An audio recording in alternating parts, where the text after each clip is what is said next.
In this video, we're going to show you how to monitor and report on project profitability in real time in Forecast Plus. Starting on the project dashboard, we'll first flip the metrics dropdown from showing cost to showing revenue. In this view, we can see budgeted target margin as well as actual margin, shown in real time. Now this particular project has been set up as time and materials, so it's recognizing revenue on each transaction.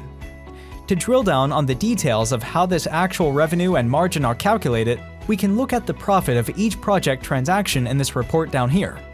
These transactions can be anything from timesheet entries to material receipts.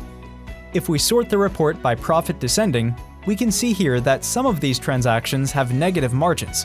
That's because, as you can see here, the cost rate for these is higher than the billable rate, which is easily corrected if necessary.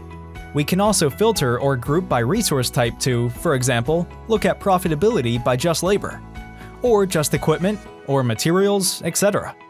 In this example, we're getting over 43% margin on labor, but about 21% on equipment. Now, this is just one project. If we want to zoom out and look at profitability across many projects, or the whole company, we can bring up a global profitability report. Here on the executive dashboard, this report shows a range of projects and allows us to compare cost, revenue, progress, and profitability across all active projects, and enables management to oversee corporate profitability.